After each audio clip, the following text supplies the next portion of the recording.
Hello friends, வணக்கம் and welcome to unlimited cooking. நம்ம கிச்சனில் இன்றைக்கி ஒரு சூப்பரான பருப்பு உருண்டை குழம்பு தாங்க பார்க்க போகிறோம். ரொம்ப டிஃப்ரெண்ட் ஸ்டைலில் இருக்கும், ரொம்ப சூப்பரான டேஸ்ட்டில் இருக்குங்க. நீங்கள் நம்ம சேனலுக்கு புதுசுனா சப்ஸ்கிரைப் பண்ணிக்கோங்க, மறக்காமல் பெல் ஐக்கான் பட்டனை கிளிக் பண்ணிக்கோங்க. வாங்க இந்த சூப்பரான பருப்பு உருண்டை குழம்பு எப்படி செய்யலான்னு பார்க்கலாம். நான் இன்றைக்கி ஒரு பாத்திரம் எடுத்து வச்சுருக்கீங்க. அந்த பாத்திரத்தில் 1 கப் அளவு கடலைப்பருப்பு போட்டிருக்கேன், அதாவது 100 கடலைப்பருப்பு. 1 கப் அளவு துவரம்பருப்பு, அதே சரிசம பங்கில் துவரம்பருப்பு போட்டிருக்கீங்க. இப்போ நம்ம தண்ணி ஊற்றி ஒரு 1 மணி நேரம் ஊற வச்சுக்கலாங்க. பருப்பு துவரம்பருப்பும் கடலைப்பருப்பும் நல்லா ஊறட்டுங்க. இப்போ பாருங்கள், 1 மணி நேரம் ஆயிடுச்சு, நல்லா ஊறிடுச்சு. நான் கழுவி சுத்தம் பண்ணி எடுத்து வச்சுருக்கேன். இப்போ நம்ம மிக்ஸி ஜார் எடுத்து வச்சுக்கலாங்க. அதில் நம்ம கழுவி எடுத்து வச்சுருக்கிற கடலைப்பருப்பையும் துவரப்பருப்பையும் போட்டுக்கலாம்.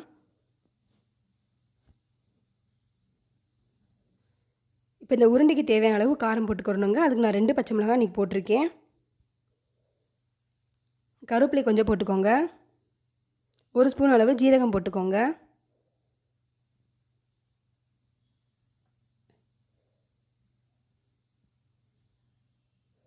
இந்த பருப்பு உருண்டைக்கு தேவையான அளவு உப்பு போட்டுக்கோங்க. இப்போ நல்லா க்ளோஸ் பண்ணி நல்லா அரைச்சிட்டு வந்துடுங்க. கொஞ்சம் குறைன்னு அரைக்கணும். இப்போ பாருங்கள், நான் அரைச்சி எடுத்துகிட்டு வந்துட்டேன். பாருங்கள், இந்த மாதிரி அரைக்கணும். வலுவலுன்னு இருக்கக்கூடாதுங்க, கொஞ்சம் குறைன்னு இருக்கணும். இப்போ நம்ம ஒரு இட்லி பாத்திரத்தில் உருண்டையாக வச்சு வேக வச்சு எடுத்து வச்சுக்கலாங்க. இந்த மாதிரி சைஸில் உருண்டை போட்டுக்கோங்க. உங்களுக்கு எவ்வளோ சைஸ் சிறுசு வேணுமோ பெருசு வேணுமோ அந்த மாதிரி போட்டுக்கோங்க. நான் இன்றைக்கி சின்ன உருண்டையாக தான் போட்டிருக்கேன்.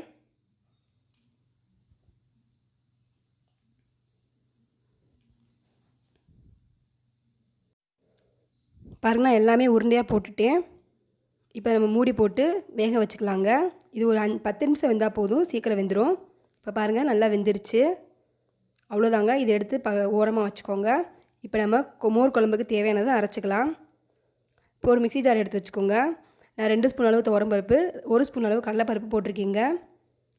ஊற வச்சாச்சு. இப்போ நான் கழுவி சுத்தம் பண்ணி ஒரு மிக்ஸி ஜாரில் போட்டிருக்கீங்க.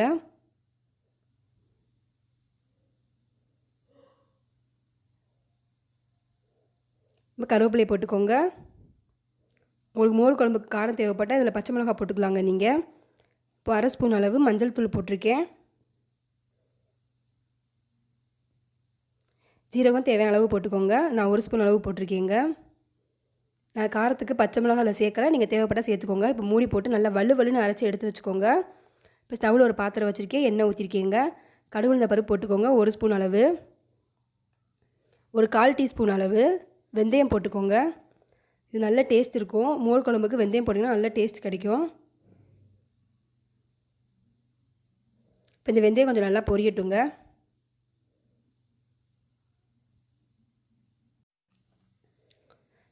நான் ஒரு 2லேருந்து 3 மிளகாய் வத்தல் எடுத்து கட் பண்ணி வச்சுருக்கேங்க. இப்போ நம்ம அதையும் போட்டுக்கலாம். நான் காரத்துக்கு இந்த மிளகாய் வத்தல் மட்டும் தான் சேர்த்துருக்கேன். உங்களுக்கு பச்சை மிளகாய் டேஸ்ட் தேவைன்னா நீங்கள் அரைக்கும் போதே அதில் பச்சை மிளகாய் சேர்த்துக்கோங்க. இது நல்லா ப்ரௌன் கலரில் வரட்டுங்க. இப்போ நம்ம கருவேப்பிலையை போட்டுக்கலாம்.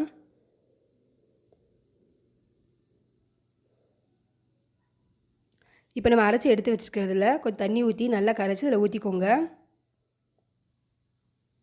இந்த மாதிரி நான் தண்ணியாக கரைச்சிக்கோங்க. இப்போ இதில் ஊற்றிக்கோங்க.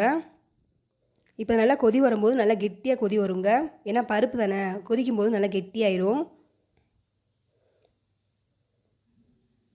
பாருங்கள், இப்போ தேவையான அளவு உப்பு போட்டுக்கோங்க. நம்ம பருப்பு உருண்டைக்கு தான் உப்பு போட்டிருக்கோம். மோர் குழம்புக்கு தேவையான அளவு உப்பு நான் போட்டிருக்கேன், இப்போ தான் போட்டிருக்கேன். இப்போ பாருங்கள், நல்லா கொதிச்சுட்டு இருக்கும்போது லேசாக கெட்டியாகுது பாருங்கள். நான் கொஞ்சம் லேசான புளிச்ச தயிர் எடுத்து நல்லா கடைஞ்சி எடுத்து வச்சுருக்கீங்க. கெட்டி இல்லாமல் ஸ்பூன்லேயே அடித்து எடுத்து வச்சுருக்கேன். பாருங்கள், இந்த பருப்பு நல்லா கெட்டியாக வந்துட்டுருக்கு. இப்போ நம்ம அடித்து எடுத்து வச்சுருக்கிற தயிரை அதில் ஊற்றிக்கலாங்க. இப்போ நல்லா கெட்டியாக வந்துருச்சு. இப்போ ஊற்றிக்கலாம்.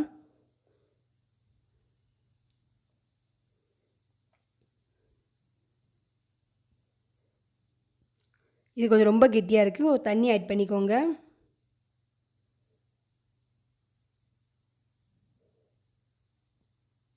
பாருங்கள், இந்த மாதிரி பதத்துக்கு நீங்கள் வச்சுக்கோங்க. இப்போ நான் வேக வச்சு எடுத்து வச்சுருக்கிற உருண்டையை இதில் போட்டுக்கலாங்க.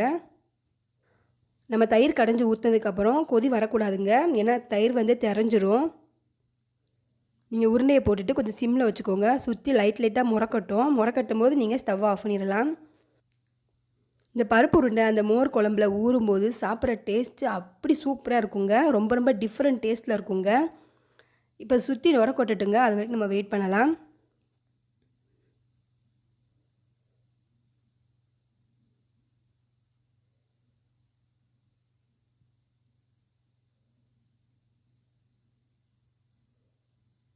ரொம்ப ரொம்ப டிஃப்ரெண்ட் டேஸ்ட்டில் இருந்துச்சுங்க.